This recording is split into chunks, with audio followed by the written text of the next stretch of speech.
सन 1888 पूर्वी बंगाल का एक शांत गांव हिमायतपुर। यहाँ के कच्चे रास्ते, हरियाली से भरे खेत और नदी के किनारे बसी इस धरती पर जन्म लेने वाले थे एक ऐसे महापुरुष जिन्होंने आने वाले युगों की दिशा बदल दी। इस भूमि की माटी में अध्यात्म की गूंज पहले से ही थी, सूरज की पहली किरणों के साथ, जैसे प्रकृति भी किसी दिव्य आत्मा के स्वागत में थी। गांव के लोग उस दिन की सुबह को आज भी अद्भुत मानते हैं। यह कहानी है एक ऐसे बालक की जिनकी आंखों में बचपन से ही करुणा थी, जिनके स्पर्श में शांति थी और जिनके विचारों में संसार का कल्याण।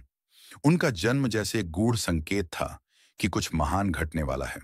गांव के तालाबों में कमल खिले थे, हवा में मिठास थी, ग्रामवासियों के जीवन में सादगी थी, लेकिन उस दिन के वातावरण में एक विशेष ऊर्जा थी। ये सादे गांव में एक असाधारण यात्रा की शुरुआत होने वाली थी।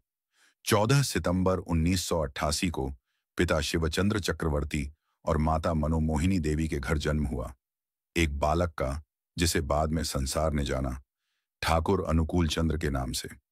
जन्म के समय ही उनकी आंखों में गहराई और चेहरे पर शांति की झलक थी। मां ने कहा, यह बच्चा अलग है, इसकी आंखें जैसे आत्मा की भाषा बोलती हैं। घर में कोई बड़ा आयोजन नहीं हुआ, पर उस छोटे घर में दिव्यता का आगमन था। एक साधारण परिवार में जन्मा असाधारण प्रकाश फैलाने वाला बच्चा आ चुका था। अनुकूल बचपन से ही अलग थे। वो खेलते तो थे, पर उनके खेलों में भी कुछ विशेषता थी। कभी किसी बीमार बच्चे की सेवा करते, तो कभी पालतू पशुओं को दुलारते। जहां बच्चे शोर मचाते, वहां अनुकूल चुपचाप किसी की मदद कर रहे होते। वो मिट्टी के खिलौनों को भी जीवन की तरह प्यार से संभालते।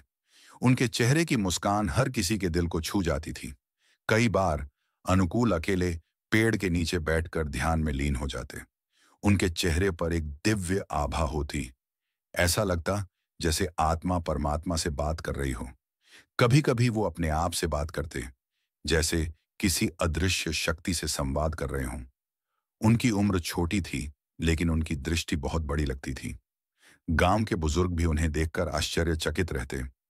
इतनी छोटी उम्र में इतनी गहराई। यह सिर्फ शुरुआत थी, एक ऐसा जीवन जिसने लाखों को राह दिखाई। एक बच्चा जो साधारण था, लेकिन उसी साधारणता में छिपा था एक असाधारण भविष्य। ठाकुर अनुकूल चंद्र, जिनका जीवन एक संदेश बन गया, जो खुद में एक युग बन गए। जीवन, विज्ञान, भक्ति और प्रेम के अद्भुत संगम। उनकी कहानी आज भी हमारे जीवन को दिशा देती है और दिल को छू जाती है।